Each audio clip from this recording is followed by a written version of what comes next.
నమస్తే అందరికీ, ఎట్లున్నారు? అంత మంచిదేనా? నేను మీ శ్రీపురం శ్రీనివాస్ alias Sinu65. ఈ వీడియోలో మనం ఓటింగ్ పోల్ అనాలిసిస్తో పాటు ఎవరు ఎలిమినేట్ అవ్వచ్చని ఎలిమినేషన్ అనాలిసిస్ కూడా చేసుకుందాం. ఎందుకంటే ఈ వీక్ చాలా ఒక మంచి కంటెస్టెంట్ ఎలిమినేట్ అవ్వచ్చు, లేదంటే ఒక నార్మల్ కంటెస్టెంట్ కూడా ఎలిమినేట్ కావచ్చు. అందరూ పాత కంటెస్టెంట్లు అయినంత మాత్రాన అందరూ మంచి కంటెస్టెంట్లు కారు అనేది నా పాయింట్. సరే, లక్కీలీ కొన్ని రకాల అతీత శక్తుల వల్ల సేవ్ అవుతూ ఇక్కడ దాకా వస్తున్న వాళ్ళు కూడా ఉంటారు. లేదు, వాళ్ళు రాచి రంపాన పెట్టగలిగేటోళ్ళు కాబట్టి ఉంటే బాగుంటుంది మన సీజన్కి అని చెప్పి బిగ్ బాస్ ఉంచిన వాళ్ళు కూడా ఉంటారు. సో అలాంటి కంటెస్టెంట్లలో ఒక కంటెస్టెంట్ ఎలిమినేట్ కాబోతున్నారా, లేదంటే అన్ఎక్స్పెక్టెడ్లీ మంచి కంటెస్టెంట్ కూడా వెళ్ళిపోబోతున్నారా, ఇది కూడా మనం మాట్లాడుకుందాం. దాంతోపాటు దీనికన్నా ముందు ఒక వీడియో చేసిన, ఆ వీడియో ఏంటంటే ఐ స్టాండ్ ఫర్ సీత అని. ఐ స్టాండ్ ఫర్ సీత అంటే మళ్ళీ తమ్నేల్ చూడంగానే నేనేదో యష్మికి తను సపోర్ట్ చేస్తూ నిఖిల్ గురించి మాట్లాడిన విషయంలో కాదు. ఆ విషయంలో నిఖిల్ది యష్మిది ఇద్దరిది తప్పే, దొందే, ఇద్దరు దొంగలే.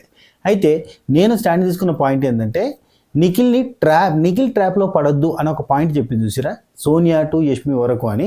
సో ఆ పాయింట్లో నిఖిల్ ట్రాప్ చేస్తాడా, అసలు నిఖిల్ ట్రాప్ ఎక్కడ చేసిండు, ఎవరిని చేసిండు, ఎందుకు చేసిండు, ఆ పాయింట్స్ మీదకి వెళ్ళి కంప్లీట్ డీటెయిల్డ్ ఇన్ఫర్మేషన్తో దీనికన్నా ముందు ఒక వీడియో పెట్టినా చాలా బాగుంటుంది, చూడుర్రి. అసలు నిఖిల్కి విన్నర్ క్వాలిటీస్ ఉన్నాయా అనే పాయింట్ మీద కూడా మనం మాట్లాడినాం, అందులో చూడబోదు, చూడుర్రి. చలో, ఈ వీడియో చూసేటప్పుడు ఫస్ట్ ఆఫ్ ఆల్ ఒక చిన్న పని చెప్తా, చేస్తారా? ఏం లేదు, ఇగో గిడ లైక్ బటన్, అంతే పెద్ద పని ఏం లేదు. లైక్ బటన్ ఉన్నది కదా, అరస్కోర్ చెప్తా, ఒక సరుపు జరుగురి లైక్ బటన్ మీద. చలో షురు చేద్దాం బై. ఓటింగ్ పోల్ అనాలిసిస్ చూస్తే చాలా రకాల అన్అఫీషియల్ పోల్స్లో చాలా రకాలుగా ఉంది. కానీ నాకు తెలిసి, నాకున్న ఇన్ఫర్మేషన్ ప్రకారం, నాకున్న అనాలిసిస్ నాలెడ్జ్ ప్రకారంగా చూస్తే ఇక్కడ 5 నామినేషన్లో ఉన్నారు, 5 నామినేషన్లో లేరు. 5 నామినేషన్లో లేని వాళ్ళల్లో కొంతమందికి మాత్రమే ఓటు బ్యాంక్ ఉంది, కొంతమందికి ఓటు బ్యాంక్ అసలే లేదు, 0 ఓటు బ్యాంక్. ఎస్, విష్ణుప్రియకి కొంత ఓట్ బ్యాంక్ ఉంది, అదే జెన్యూన్, ప్యూర్ సోలో అని సోలియపేట ఉంటారు కదా, ఆ బ్యాచ్ ఉంది. సో ఆ బ్యాచ్ నుంచి ఓటింగ్ అనేది కూడా వేరే వాళ్ళకి స్ప్లిట్ అవుతూ ఉంటుంది. అయితే ఈ ఓటింగ్లో నామినేషన్లో లేని వాళ్ళల్లో టాప్ మోస్ట్ ఓటింగ్ ఉన్నది గౌతమ్ కృష్ణకి, సెకండ్ హైయెస్ట్ ఓటింగ్ ఉన్నది టేస్టీ తేజకి, ఆ తర్వాత విష్ణుప్రియకి కూడా ఉంది. సో ఈ ముగ్గురు ఓటింగ్ ఉంది కదా, ఈ ముగ్గురిలో జెన్యూన్ ఓటింగ్ ఉన్నది మాత్రం గౌతమ్ కృష్ణకి, టేస్టీ తేజకి అని చెప్తా. జెన్యూన్ అన్న పేరుతోటి అక్కడి నుంచి ఇక్కడి నుంచో పడే ఓట్లు విష్ణుప్రియకి ఉన్నాయని చెప్తా. సో కొంతమంది నచ్చేటోళ్ళు కూడా ఉంటారు, విష్ణుప్రియ యాటిట్యూడ్ కూడా వెరైటీగా.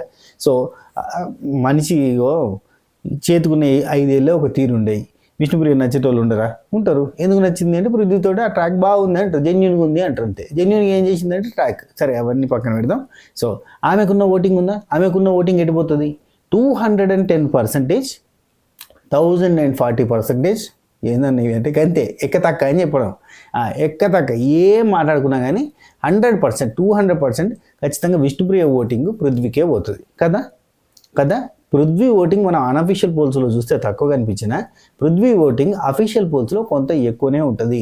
ఎందుకంటే నా దృష్టిలో నిఖిల్ కంటే 100 రెట్లు పృథ్వీ జెన్యూన్. దీనికి ఎంతమంది యాక్సెప్ట్ చేస్తారు? నిఖిల్ కంటే 100 రెట్లు పృథ్వీ జెన్యూన్. అగ్రెషన్ అనే ఒక పాయింట్ పక్కన పెడితే, పృథ్వీ అనే వ్యక్తి ఎక్కడ ఎవరి గురించి మోసం చేస్తూ మాట్లాడాడు అంటే, ఫౌల్ గేమ్స్ ఆడండి అబ్బా, ఇది కూడా మాట్లాడదాం. అండ్ ఈ టూ మచ్ ఆఫ్ ఆరగెన్స్ ఉంటుంది, అది కూడా ఓకే. కానీ వాళ్ళ టీంకి మాత్రం, అంటే ఎవరినైతే నమ్ముకొని ఉంటాడో వాళ్ళ టీంకి మాత్రం అన్యాయం చేయడు. ఇది పాయింట్, అర్థమైందా? వేరే టీం వల్ల అన్యాయం చేస్తాడు, రాజీనామా పెడతాడు, ఆగమానం చేస్తాడు, గుద్దుతాడు, పిసుకుతాడు, చంపుతాడు, ఫౌల్ గేమ్స్ ఆడతాడు, వాళ్ళని ఏదో ఒక రకంగా నామినేషన్లో పెట్టి ఎలిమినేట్ చేయాలని చూస్తాడు, అన్నీ చేస్తాడు. కానీ తన అనుకున్న వాళ్ళ కోసం మాత్రం నిలబడతాడు. అదొక్కటి మాత్రం మంచి క్వాలిటీ ఉంది, జెన్యూన్ మంచి గుడ్ క్వాలిటీ అది మాత్రం ఉంది అని చెప్తే, జాగ్రత్తగా కూర్చోబెట్టి మంచిగా చెప్తే వింటాడు. సో ఇది, సో నిఖిల్ కంటే far better than good qualities అయితే పృథ్వీలో ఉన్నాయని 200% మనం చెప్పుకోవచ్చు. సో కాబట్టి పృథ్వీని నచ్చి ఓటింగ్ వేసేటోళ్ళు పృథ్వీకి వేస్తారు, విష్ణుప్రియని నచ్చి ఓటింగ్ వేసేటోళ్ళు కూడా పృథ్వీకే వేస్తారు, ఎందుకంటే విష్ణుప్రియ నామినేషన్లో లేదు కాబట్టి. సో నాకు తెలిసి ఈ వారం పృథ్వీ సేఫ్లో ఉంటాడు. ఎస్, కానీ ఎలిమినేట్ అయ్యే ఛాన్స్ లేదంటే ఎందుకు లేదు, బొచ్చరంత ఉంది. ఎందుకంటే అక్కడ ఉన్నది నబీలు, నిఖిల్, వాళ్ళకి ఇంకెక్కువ ఓటింగ్ ఉంటుంది కాబట్టి ఖచ్చితంగా డేంజర్ జోన్లోకి వెళ్ళే ఛాన్స్ అయితే పృథ్వీకి ఉంది. అండ్ యష్మికి 200% డేంజర్ జోన్లోకి వెళ్ళే ఛాన్స్ ఉంది. ఎందుకంటే యష్మికి పడితే నిఖిల్ ఓట్లు పడాలి, నిఖిల్తో ఇంత పంచాయతీలు జరిగిన తర్వాత నిఖిల్ ఓట్లు పడాయి. 2 ప్రేరణ ఓట్లు పడాలి, ప్రేరణ కూడా నామినేషన్లో ఉంది కాబట్టి పడాయి. పృథ్వీ నామినేషన్లో ఉన్నాడు. ఇంకెవరి ఓట్లు పడతాయి? యష్మి ఓట్లు మాత్రమే పడాలి. ఇప్పుడు బయట ఉన్న కంటెస్టెంట్లు అంటే నామినేషన్ లేని కంటెస్టెంట్లలో విష్ణుప్రియ ఓటింగ్ కానీ, గౌతమ్ కృష్ణ ఓటింగ్ కానీ, అవినాష్ ఓటింగ్, రోహిణి ఓటింగ్ లేదు టేస్టీ తేజ, వీళ్ళందరినీ ఇష్టపడేటోళ్ళు ఎవరన్నా యష్మికి వేస్తారంటే వేయరు. ఇంతవరకు బయటకు వెళ్ళిపోయిన కంటెస్టెంట్లలో ఎవరి ఓటింగ్ అన్నా యష్మికి ప్లస్ అవుతుందంటే కాదు. ఎందుకంటే యష్మి అన్ని రకాలుగా ఫ్లిప్పులు కొట్టి ఏంటి సర్కస్లో కొట్టిన ఫ్లిప్పులు కొట్టుకుంటూ ఇటు దాకా వచ్చింది. కాబట్టి తనకంటూ స్పెషల్ ఓటింగ్ లేదు. రీసెంట్గా జరిగిన దాంట్లో కూడా నిఖిల్ వర్సెస్ యష్మిదే బదనాం అయిపోయింది. నిఖిల్ది కూడా తప్పు ఉంది, కానీ నిఖిల్ అందరూ పాయింట్అవుట్ చేసేసరికి యష్మి ఫ్లిప్ కొట్టేసరికి అసలు నా సైడ్ లేనే లేదు ఫీలింగ్, అంత డ్రామా అని చెప్పి మాట్లాడడం, మళ్ళీ ఇంకోరు వస్తే నాకు ఉంది ఫీలింగ్ అనడం, మళ్ళీ ఇంకోరు వస్తే లేదు అనడం, అంత పిచ్చిలే పిడిచిపెట్టింది. కాబట్టి యష్మికి ఓటింగ్ పడే ఛాన్స్ లేదు. ఈ వీక్ 200%, 1000% యష్మి ఎలిమినేట్ అయ్యే ఛాన్స్ ఉంది. ఇంకా యష్మి కాకుండా ఇంకెవరైనా ఎలిమినేట్ అవుతారా? డబుల్ ఎలిమినేషన్ నీడెడ్ కదా. కాబట్టి ఇప్పుడు మాట్లాడుకునేది ఏంటంటే ఇంకో ఎలిమినేషన్ ఉంటే ఎవరు అవ్వచ్చు, ఎవరు అవ్వచ్చు అనేది పాయింట్. సరే, బయట అన్అఫీషియల్ పోల్స్ ఎక్కడ చూసినా కానీ నబిల్, నిఖిల్ ఇద్దరు టాప్లో ఉన్నారు. చెరో 30% ఉందబ్బా. కొన్ని పోల్స్లో నిఖిల్కి ఎక్కువ ఉంది, కొన్ని పోల్స్లో నబిల్కి ఎక్కువ ఉంది, కొన్ని పోల్స్లో ప్రేరణకు కూడా ఎక్కువ కనబడుతుంది. కానీ ప్రేరణకు ఎక్కువ కనబడ్డ పోల్స్లో అందరికీ 20% ఉంది, ఆమెకి 21% ఉంది. అది నమ్మడానికి లేదు. సో రకరకాల అన్అఫీషియల్ పోల్స్ చూసినా నబిల్ టాప్లో 30, 32, 36 ఆ పర్సంటేజ్ తోటి, నిఖిల్ కొన్నిట్లలో 26, కొన్నిట్లలో 30, కొన్నిట్లలో 21, కొన్నిట్లలో రకరకాల పోల్స్లో రకరకాలుగా ఉంటూ ఓవరాల్గా అయితే ఆన్ అండ్ యావరేజ్ తీసుకుంటే 29, 28% తోటి టాప్లో ఉన్నాడు. నబిల్కి ఇంకెక్కువ పర్సంటేజ్ కనబడుతుంది, ఎందుకంటే 36 దాకా కూడా కనబడుతుంది, 34 దాకా కూడా కనబడుతుంది. ఎందుకంటే గౌతమ్ ఓటింగ్ కూడా ప్లస్ అవుతుంది నబిల్కి. గౌతమ్ లాంటి సోలో ప్లేయర్ని ఇష్టపడేటోళ్ళు నబిల్ని కూడా ఇష్టపడుతూ ఉంటారు. కాబట్టి గౌతమ్ నామినేషన్ లేడు కాబట్టి గౌతమ్కి, నబీల్కి, ప్రేరణకి ఈక్వల్గా ఫ్యాన్స్గా ఉన్నోళ్ళు చాలామంది ఉన్నారు ఈ సీజన్లో కదా. సో వాళ్ళంతా కూడా సోలో ప్లేయర్ని, ఇండివిజువల్ ప్లేయర్ని ఇష్టపడేటోళ్ళంతా కూడా నబీల్కి ఓటేసే ఛాన్స్ ఆర్ వెరీ హై. కాబట్టి నిఖిల్, నబీల్కి ఎక్కువ ఓటింగ్ రావడానికి కారణం అది. అన్అఫీషియల్ పోల్స్లో ఇట్లుంది. అఫీషియల్ పోల్స్లో నిఖిల్కి ఎక్కువ ఉంటుందా అంటే చెప్పలేం. ఎందుకంటే ప్రతిసారి నిఖిల్ ఒక్కడే ఉండి మిగతా ముగ్గురు కూడా లేకపోతే, ఇప్పుడు ఫినాలేలో ఏం జరుగుతుందో చెప్తా. ఫినాలేలో యష్మి ఫ్యాన్స్, యష్మికి కూడా ఉంటారు కదా 10%, Yashmi fans, Vishnupriya fans, Prithvi fans, Prerana fans, వీళ్ళు నలుగురు కూడా ఏమని డిసైడ్ అవుతారంటే నిఖిలే విన్నర్ అని డిసైడ్ అయ్యి నిఖిల్కే ఓటింగ్ చేస్తారు. ఇదే జరుగుతుంది, ఇదే జరగబోతుంది. సో అక్కడ నబీల్ ఫ్యాన్స్, గౌతమ్ కృష్ణ ఫ్యాన్స్ కలిపి ఒకరిని సెలెక్ట్ చేసుకుంటే వాళ్ళు విన్నర్ అవుతారు, లేదంటే నిఖిలే విన్నర్ అవుతారు. ఇది మాత్రం షూర్ షాట్. మిగతా వాళ్ళందరి ఫ్యాన్స్ అయితే నబీల్నా లేదంటే గౌతమ్ కృష్ణ సెలెక్ట్ చేసుకుని చేస్తే అప్పుడు టఫ్ ఫైట్ వచ్చి ఎవరు గెలుస్తారన్న డౌట్ ఉంటుంది. లేదంటే ఇక్కడ వీళ్ళందరికీ సంబంధించిన ఫ్యాన్స్ అంతా నిఖిల్కే వేస్తారు కాబట్టి నిఖిలే గెలిచే ఛాన్స్ ఉంటుంది ఫినాలేలో. సో ఫినాలే దాకా ఈ మధ్యలో ఏం జరుగుతుందో చెప్పలేం కానీ, ఎందుకంటే ప్రోమో వచ్చింది చూసారు కదా. ప్రోమోలో ఏముంది? ప్రోమోలో టీషర్ట్ యాక్చువల్లీ ఆ గేమ్లో ప్యాటర్న్ చూసిరా, ఒక్కొక్కరి టీషర్ట్ పేరు చెప్పి పైకి వెళ్ళి ఇసిరేస్తే ఆ టీషర్ట్లు మీరు చూసిరా ప్రోమో? చూడకపోతే చూసి వచ్చినాక అయినూరు ఇది. అయితే ప్రోమోలో ఏముందంటే పైనుంచి టీషర్ట్లు ఇసిరేస్తాం, 5 కంటెండర్లు అయ్యే ఛాన్స్ ఉంది, మెగా చీఫ్ కంటెండర్లు. పైనుంచి టీషర్ట్ ఇసిరేసినప్పుడు ఆ టీషర్ట్ చినగకుండా మంచిగా తీసుకొని పోయి నీ బొమ్మకి, అంటే అక్కడ ఉన్న బొమ్మకి తలిగేస్తే నువ్వు కంటెండర్ అయినట్టే. నీ పేరుతో ఉన్న టీషర్ట్ని ఆ బొమ్మకి తలిగేయాలి. అయితే దానిలో పేర్లు చెప్పి ఇసిరేస్తారు. ఫస్ట్ ప్రేరణ, అంటే మనకు ప్రోమోలో చూస్తే ప్రేరణది, ఆ తర్వాత గౌతమ్ది అట్లా ఇసిరేస్తే చినిగిపోయినాయి, మొత్తం తుక్కు చేసేసారు. అయితే ఇక్కడ మ్యాటర్ ఏంటంటే ఫస్ట్ ఎవరు వస్తున్నది, సెకండ్ ఎవరిది వస్తుంది, థర్డ్ ఎవరిది వస్తుంది అనేది పెద్ద మ్యాటరు. అక్కడ బిగ్ బాస్ టీమ్ ఎట్లా డిసైడ్ చేస్తే అట్లా అవుతుంది. లాస్ట్లో ఎవరి టీషర్ట్ అయితే వేస్తారో వాళ్ళకి ఎక్కువ ఛాన్స్ ఉంటుంది, ఎందుకంటే అప్పటికే కొట్లాడి అలసిపోయి ఉంటారు కదా. అండ్ వాళ్ళకి ఎక్కువ ఛాన్స్ ఉంటుంది వాళ్ళ టీషర్ట్ అక్కడ తొడిగేయడానికి కదా. అది. సో అందులో యష్మి వర్సెస్ విష్ణుప్రియది ఒక గొడవ జరిగింది చూపించారు. అండ్ మనకి పృథ్వీ వర్సెస్ గౌతమ్ గట్టిగా జరగబోతుంది. అండ్ గౌతమ్కి విపరీతమైన ప్లస్ ఎపిసోడ్ లోడ్ అవ్వబోతుంది అని చెప్పి ఆల్రెడీ లీక్స్ బయట వస్తున్నాయి. సో గౌతమ్ వర్సెస్ పృథ్వీలో పృథ్వీ సైడ్ తప్పుండే ఛాన్సెస్ ఆర్ వెరీ హై అన్నట్టుగా బయట వచ్చేసింది. చూద్దాం ఏం జరుగుతుందో తెలియదు, ఎపిసోడ్ చూసేదాకా మనం నమ్మలేం.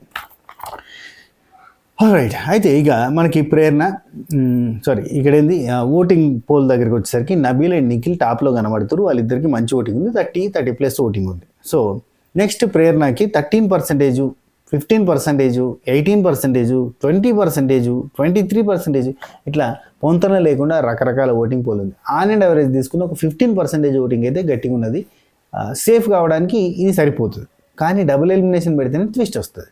ఎందుకంటే పృథ్వీకి ఇటు ఇప్పుడు ఆల్రెడీ పృథ్వీ సైడు మంచి పాజిటివ్గా చెప్పడాలు అండ్ పృథ్వీకి ఓట్ వేయండి అని చెప్పి ఇండైరెక్ట్గా మోటివేట్ చేయడాలు, ప్రేరణని ఎలిమినేట్ చేయండి అని చెప్పి ఇండైరెక్ట్గా మోటివేట్ చేయడాలు చేస్తున్నారు. మనకు కరెక్ట్గా కాదు అది యాక్చువల్లీ, కానీ చేస్తున్నారు. ఏం చేస్తుంది చెప్పురు ఇక ఏంది, నేను ఇప్పుడు నేను ఉన్నా అబ్బా, నేను ఈ పర్సన్ బాగున్నాడు, ఈ పర్సన్కి నేను ఓటేసిన, మీరు వేస్తే ఇయర్ లేదంటే మీ ఇష్టం అని అంటే నన్ను చూసి ఇష్టపడేటోళ్ళంతా కూడా ఇదేదో కరెక్ట్ ఉంది సీన్ అని చెప్పినట్టే కరెక్ట్గా నమ్ముతారు కదా, ఆ టైప్లో అన్నట్టు. ఒక కంటెస్టెంట్ని మనం సేవ్ చేయగలుగుతాం అన్నట్టు. ఆ టైప్లో చేసే పద్ధతిలో కొంతమంది ఏంటంటే మీరు వీళ్ళకేయండి అప్పుడు వీళ్ళు ఎలిమినేట్ అయిపోతారు అని చెప్పి పెట్టడాలు ఇట్లాంటివి చేస్తున్నారు. అంటే ఇది కరెక్ట్ కాదు, కానీ అది చేస్తున్నారు. ఏం చేస్తారు చేసుకొని, ఎవరి ఇంట్రెస్ట్ వాళ్ళది, ఎవరి సోషల్ మీడియా ప్లాట్ఫామ్ వాళ్ళది, ఎవరిని నమ్మేటోళ్ళు వాళ్ళని నమ్ముతారు. సో ఈ లెక్కన ఈ వారం పృథ్వీ సేవ్ అయ్యే ఛాన్స్ అటు విష్ణుప్రియ ఓట్లతో ఉంది, అటు బయట నుంచి చేస్తున్న మోటివేషన్స్ తోటి ఉంది, రకరకాలుగా ఉంది. అయితే ఎలిమినేట్ అయ్యే ఛాన్స్ ఎవరికి ఉంటుంది అప్పుడు? ప్రేరణ అండ్ యష్మికి ఉంటుంది. సో అది జరగబోతుంది కథ. నన్ను కూడా ఏదో మెసేజ్లు పెడుతున్నారు, అయ్యా నువ్వు అన్న ప్రేరణను కాపాడడానికి సపోర్ట్ చేయొచ్చు అన్న. నేను ఎవరిని కాపాడు ఈ సీజన్లో వద్దయ్యా, నాకు వద్దయ్యా ఈ సీజన్లో ఎవరితో ఇవాళ మెచ్చుకున్నావు అంటే రేపు తిట్టేదే ఉంటుంది కథ. సరే చూద్దాం. అయితే ఇప్పుడు ప్రేరణకి కొంచెం తక్కువ పర్సంటేజే ఉంది, అండ్ ప్రేరణ, పృథ్వీ, యష్మి వీళ్ళ ముగ్గురికి ఒక తీరు పర్సంటేజ్ ఉంది. అయితే పృథ్వీకి యష్మికి మనం బయట చూస్తే కనుక 12% కనబడుతుంది. సో వీళ్ళిద్దరిట్లలో ఎవరైనా ఎలిమినేట్ అవ్వచ్చు అనే పాయింట్ ఉంది కదా. నేను చెప్తున్న దాని ప్రకారంగా పృథ్వీ సేవ్ అయ్యే chances are very high for this moment. And ఈ క్రమంలో ఏదన్నా జరగచ్చు బై. మీరు నబిల్ ఫ్యాన్స్ అయితే నబిల్కి ఓటేసుకోరు, ఎందుకంటే ఇవన్నీ బయట గ్యాంబ్లింగ్లు జరుగుతున్నాయి. వాళ్ళకిద్దాం వీళ్ళకిద్దాం అని చెప్పి ఇండైరెక్ట్గా ఇన్ఫ్లుయెన్సర్సే ఇన్ఫ్లుయెన్స్ చేస్తున్నారు. కాబట్టి మీ ఫేవరెట్ కంటెస్టెంట్ ఓటేసుకోకపోతే వాళ్ళు హరిలో రంగా హరి అయిపోద్ది అన్నట్టు. ఎందుకంటే ఇన్ని స్కెచ్లు జరుగుతున్నాయి అనుకో, అక్కడ ఏదో ఒకటి దెబ్బ అయిపోతుంది. ఇప్పుడు ఈ పృథ్వీని కాపాడదాం, లేదు ప్రేరణని కాపాడదాం అని స్కెచ్లు వేసిరు అనుకో, నబిల్ వెళ్ళిపోతాడు. అంతే కదా ఇప్పుడు జరగబోయేది. ఇట్లాంటివి జరిగితే అదే జరుగుతుంది. ఇప్పుడు ఈ సీజన్లో నిఖిల్కి గౌతమ్ కృష్ణకి ఉన్న ఓటింగ్ ఎవరికి లేదు, వాళ్ళిద్దరికి మాత్రం గట్టి ఓటింగ్ ఉంది. అట్లాంటి టైంలో ఇలాంటి గేమ్ ఆడితే నిఖిల్ సేఫ్లో ఉంటాడు. పృథ్వీని కాపాడదామని ప్రయత్నం చేస్తుర్రు, పృథ్వీని కాపాడతారు. అప్పుడు ఏమైపోతుంది, ప్రేరణ అండ్ యష్మి వీళ్ళిద్దరిలో ఒకరు వెళ్ళిపోవాలి. లేదు ప్రేరణను కాపాడదామన్న ప్రయత్నం జరుగుతుంది బయట. సో ఈ లెక్కన ప్రేరణనే పంపిద్దామని చెప్పి యష్మి కొట్టేసారు అనుకో, అప్పుడు ఏమవుతుంది, నబిల్ వెళ్ళిపోతాడు. అంతే, ఏం లేదు. డబల్ ఎలిమినేషన్ పెడితే నబిల్ కూడా వెళ్ళిపోవచ్చు. అట్లాంటి స్కెచ్లు జరుగుతున్నాయి బయట. దయచేసి ఎలాంటి ట్రాప్లో పడకండి. నిఖిల్ చేస్తున్నది ట్రాప్ అవునో కాదో పక్కన పెడితే, బయట ఇన్ఫ్లుయెన్సర్స్ చేస్తున్నది ట్రాప్. దయచేసి ఆ ట్రాప్లో పడకుండా ప్లీజ్, దయచేసి మీకు ఎవరు ఫేవరెట్ కంటెస్టెంట్ అయితే వాళ్ళకు ఓటేసుకునే ప్రయత్నం చేయరు please. It's my humble request from Sinu65 and our subscriber family. మా వాళ్ళందరూ కూడా ఒకటే తిరుగుంటారు. మీరు మీ ఫేవరెట్కి ఓటేసుకోరు అంతే. బట్ కానీ ఎవరో నాకు నచ్చిండు నేను ఓటేస్తున్నానంటే మీరు ఓటేకారు, ఎందుకంటే మీకు నచ్చాలి. వాళ్ళు ఏం చేసారు, అంతకంటే ముందు ఆరోగెంట్గా ఉన్నారా, లేదంటే మంచిగా ఉన్నారా, ఫ్రెండ్లీగా ఉన్నారా, మంచి బాండింగ్ ఉందా, లేదా అందరితో మంచిగా మాట్లాడుతారా, రెస్పెక్ట్ ఉందా, పద్ధతి ఉందా, పాడుందా, మన్నుందా, మశాన ఉందా. పాత ఎన్ని గంగల వాతి ఈ నిన్న జరిగింది మొన్న జరిగింది అని చూసి అప్పట్లో కొట్టడం మానేయరు. సీజన్ మొత్తం వాళ్ళు ఏం చేసారు, సీజన్ మొత్తం ఎట్లున్నారు అవన్నీ చూడాలి. ఈ రోజు ఏం జరిగిందో చూసి ఈ రోజుదే జడ్జిమెంట్ చేస్తా అంటే ఎందుకైనా నువ్వు ఇక సీజన్ అంతా చూడడం అంటే ఎవరికైనా అంటున్నా. ఎందుకు సీజన్ అంతా చూస్తున్నాం కదా, ఎవడు మంచి, ఎవడెక్కడ ఏం చేసిండు, ఎవడెక్కడ తప్పు చేసిండు, ఎవడెక్కడ రైట్ చేసిండు, దాని వెనకాల కారణాలు ఏంది, కథ ఏంది. ఫ్లాష్ బ్యాక్లో పాపం మర్డర్లు చేసిండు అబ్బా. ఇప్పుడు అన్నదానాలు చేస్తున్నాడు, మంచోడు. రక్తదాన శిబిరం కూడా పెట్టిండు, మంచోడే. పాప అన్నదానం రక్తదానం పెట్టినాక మంచోడు కాకపోతే ఎట్టినా. అప్పట్లో మర్డర్లు చేసేది కానీ అన్నట్టు ఉంటే ఎట్లా చెప్పు. అప్పుడు తప్పు చేసిందంటే తప్పుకిందే కదా. తర్వాత పశ్చాత్తాపడ్డాడు, మానవత్వం వచ్చింది, మహర్షి అయిపోయాడు, ఋషి అయిపోయాడు. అంటే జరుగుతాయి, అట్లాంటివి జరగాయి అని కాదు. అంటే ఇమీడియట్గా వితిన్ స్పాన్ ఆఫ్ 2-3 వీక్స్ 1 వీక్లోనే మొత్తం గేమే చేంజ్ అయిపోద్ది. అంటే ఏందో అబ్బా, ఇది 3 నెలల సంసారం ఏది బిగ్ బాస్ అనేది. దీన్ని 3 నెలలని క్యాలిక్యులేట్ చేసి చెప్పాలి. ఇక్కడ జరుగుతుందంతా 3 నెలల తోటే జరుగుతుంది, ముడిపట్టి ఉంటుంది. కాబట్టి విన్నింగ్ కూడా 3 నెలల సంధి వాడు ఎట్లున్నాడు అనే సంగతే కదా. సరే ఓకే, ఈ సీజన్ వరకు వదిలేద్దాం. రైట్, మళ్ళా ఉండే ముందు ఒక ముచ్చట చెప్తాను. ఇవన్నీ పక్కన పెట్టుర్రి, ఈ లొల్లి పంచాయతీని తెరిచిపెట్టి మధ్యాహ్నం పూట మంచిగా చికెన్ బిర్యానీ తిన్నంత సమానంగా తినాలి అని అనుకుంటే, లేదు రాత్రిపూట కమ్మగా ఘాటుగా తినాలి స్పైసీగా అనుకుంటే, సింపుల్గా మన స్వాతి పికిల్స్లో మంచి పికిల్ ఆర్డర్ పెట్టుకోరు. పికిల్ అంటే పికిల్ లెక్క ఉండదయ్యా. 1 సెకండ్. పికిల్ మంచిగా వేడివేడి అన్నం, ఒక కుక్కర్ రైస్కి వేడివేడి అన్నంలో మంచిగా ఇంత పికిలేసి కలిపేసి తిన్నారనుకో, బిర్యానీ తిన్న ఫీలింగ్ ఉంటుంది. సూపర్ ఉంటుంది అంతే. This is my promise. ఖచ్చితంగా ఒకసారి ట్రై చేయరు. రాకపోతే అడుగురు, బిర్యానీ తిన్న ఫీల్ రాకపోతే అడుగురు నన్ను. ఆ రేంజ్లో టేస్ట్ ఉంటుంది. పచ్చడి అంటేనే పచ్చడి మెతుకులు తినేటోళ్ళు లెక్క కనబడుతున్నాం అనుకునేరు. కాదు, ఆ పచ్చడి బిర్యానీ మించిన టేస్ట్ ఉంటుంది. That is my promise. ఒకసారి చూడుర్రి. అట్నే స్వీట్స్ ఉన్నాయి మన దానిలో, మంచి హెల్తీ స్నాక్స్ అవ్వ. ఇవి నార్మల్గా స్వీట్లు అంటే స్వీట్లు కాదు, బెల్లం సున్నుండలు healthy snack, dry fruit laddu healthy sweet, కాజు పాకం హెల్తీ స్వీట్, అట్లాంటి హెల్తీ స్వీట్స్ ఉన్నాయి. ఒకసారి ట్రై చేయరు. ఓకేనా? సరే మరి ఉంటా. ఫ్లెక్సీడ్స్ పౌడర్ అన్ని రకాలుగా మంచిది హెల్త్కి, కాబట్టి ఫ్లెక్సీడ్స్ పౌడర్ కూడా అట్లా వేడి వేడి అన్నంలో వేసుకుని తింటే సూపర్ ఉంటుంది అంతే. సో ట్రై చేయరు. ఓకే, వెబ్సైట్ విజిట్ చేయరు. నెంబర్ కావాలంటే డిస్క్రిప్షన్లో ఉంటుంది. బై. టెంటడ్